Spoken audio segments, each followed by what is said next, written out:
नमस्कार जय जगन्नाथ मु आपण मानकर प्रेम आनंद मु बर्तमान अच्छी चौमुहाणी चौमुहाणी कहले आपण माने डाउट रे पड़ुथिबे संदेह करुथे जे चौमुहाणी कोठी चौमुहाणी होची जगतसिंहपुर जिलार एमिति एक जगह पारादीप पाखरु मात्र 5-6 किलोमीटर दूर रे चौमुहाणी एठी आगुरु हमर संपत्ति सेपटर अछि इठी जेतल मु छुआ बेले आसीथिली बहुत जेतल छोट होइथिली सेतले आसीथिली मोर मु देखिथिली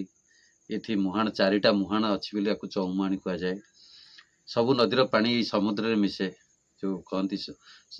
नदी रु पानी जाई समुद्र रे मिसे एटा होची सेई चौमुहाणी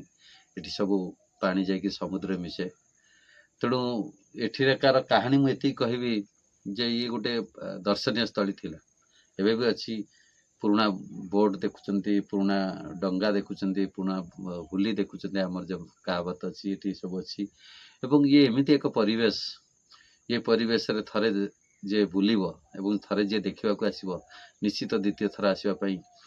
इच्छा करिवो एवं मु एति कहबी एठी आपण देखुथे मैं गोटे बोट रे बसी जे एमिति अनेक बोट एठी अछि पुराना बोट अछि एवं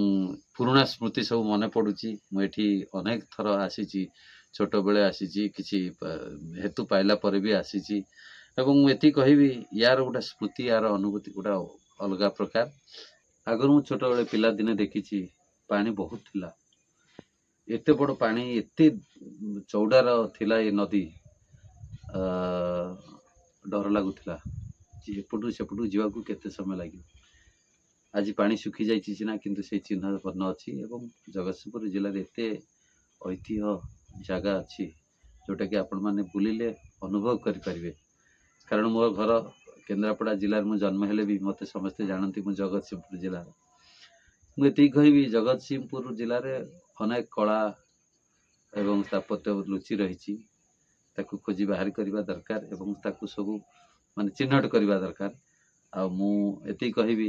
आपण माने चौमुहाणी थरे आसंतु देखंतु केमतिया दर्शनीय स्थान एवं केते भलो लागिवो एवं किछि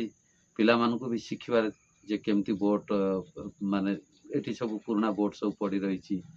देखिले पिला माने एंजॉय करिवे फोटो शूट भी करि परिबे एवं जो माने शूटिंग पाई सब एमती एमती लोकेशन खोजंती जाइकरी आउट ऑफ ओडिशा रे से आंध्रा कोठी किंतु हमर एठी से माने से कथा सब पाई परिबे जय जगन्नाथ जय ओडिशा।